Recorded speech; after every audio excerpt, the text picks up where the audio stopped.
এই দেখো বন্ধুরা, আজকে আমি রান্না করব দেশি মুরগি। আর এই মুরগিটা জানো তো আমাদের বাড়ির মুরগি আজকে কেটেছে। আমাদের মুরগি যেগুলো মরে যায় সেইগুলো আমরা ফেলে দিই বা অন্য কাউকে দিয়ে দিই, আমরা খাই না। আর আজকে হচ্ছে একটা ভালো মুরগি কেটেছে, অনেক দিন খাওয়া হয় না বাড়ির মুরগি। আর এই দেখো, এদিকে আমি আলু ভাজা বসিয়ে দিয়েছি। তোমাদের একটা জিনিস দেখাই, এই দেখো এগুলো কি বলো তো, এগুলো হচ্ছে মুরগির ডিম। এই ডিমগুলো ওদের পেটের মধ্যে ছিল। এই দেখো কত ডিম পারতো, এই যে এই ছোটো ছোটোগুলো। এই ডিমগুলো এখনো বড় হয়নি, এগুলো বড় হয়ে তারপর ডিম পারতো। দিয়ে দিচ্ছি জিরে আর শুকনো লঙ্কা ফোড়ন, আর আলুগুলো ভেজে আমি তুলে নিয়েছিলাম। দিয়ে দিচ্ছি কুচনো পেঁয়াজ,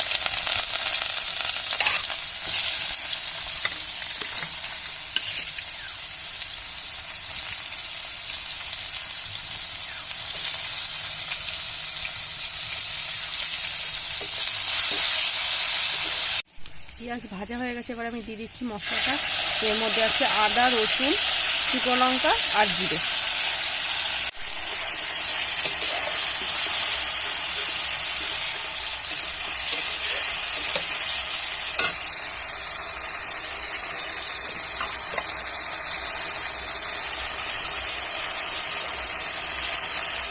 এবার দিচ্ছি এগুলো টমেটো।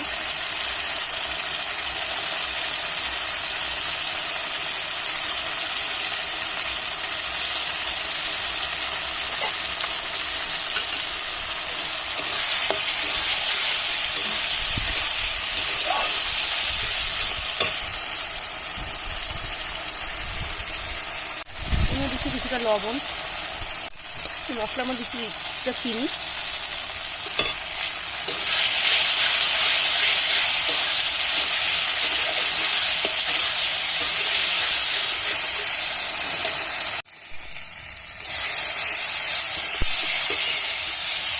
আমার মশলাটা ভালো করে কষানো হয়ে গিয়েছে।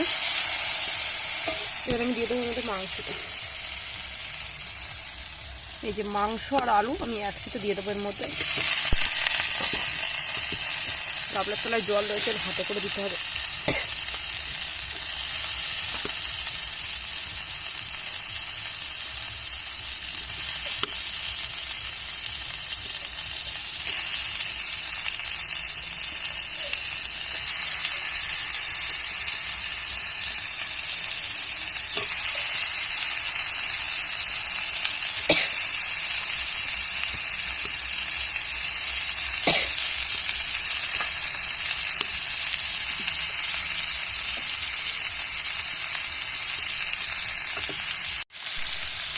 দিচ্ছি লবণ,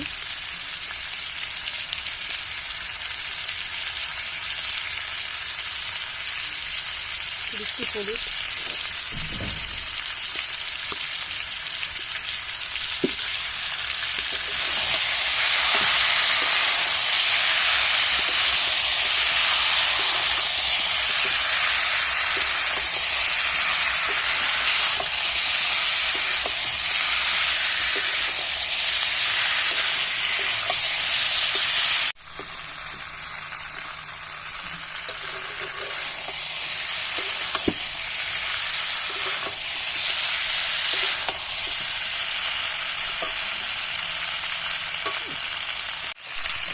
এবার আমি আমাদের সামান্য জল দেবো।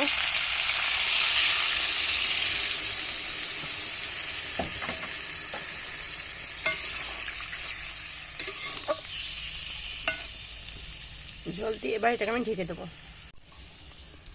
এটা যেহেতু দেশি মুরগি, তাই এটাকে সিদ্ধ হতে সময় লাগবে, তাই আমি ঢেকে ঢেকে দিয়ে রান্না করবো।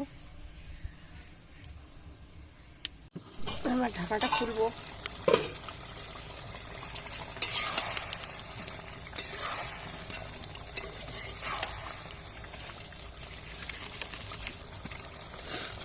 এবার এর মধ্যে আমি কিছুটা পেঁপে কুচিয়ে কেটে নিয়েছি, এবার এইগুলো দিয়ে দেবো যাতে মাংসটা নরম হয়।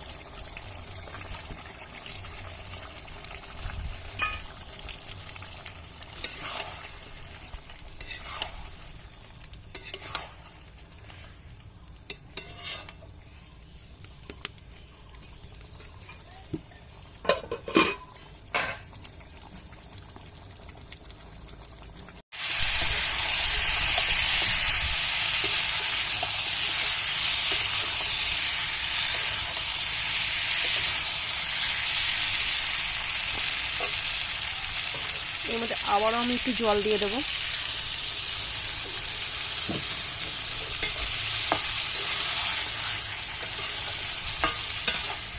আবার আমি এটাকে ঢেকে দেবো।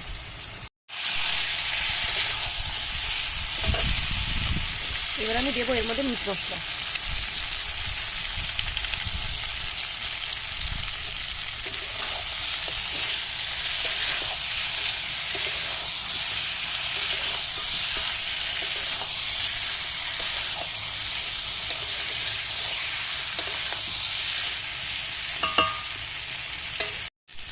এবার আমি দেবো এর মধ্যে কয়েক কোয়া গোটা রসুন।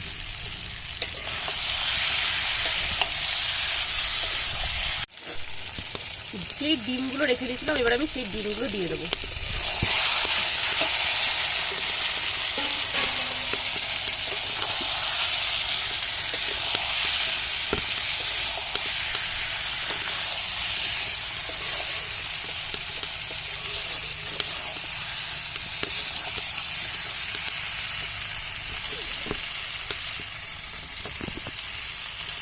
এবার আমি দিয়ে দিচ্ছি এর মধ্যে জল।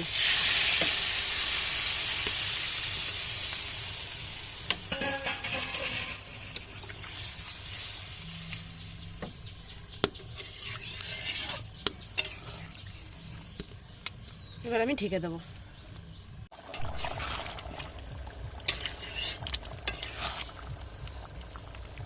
ঝোলটা কিন্তু আমি আরও টানিয়ে নেব।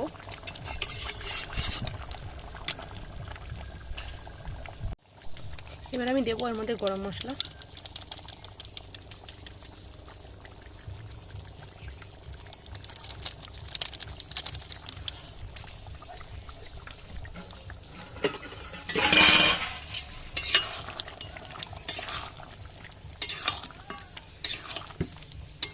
এবার আমি নামিয়ে নেব। এই দেখো বন্ধুরা, তরকারিটা আমি নামিয়ে নিয়েছি। রান্নাটা ভালো লাগলে অবশ্যই চ্যানেলটা সাবস্ক্রাইব করো আর লাইক কমেন্ট শেয়ার করতে ভুলো না। আজকের ভিডিওটা আমি এখানেই শেষ করছি।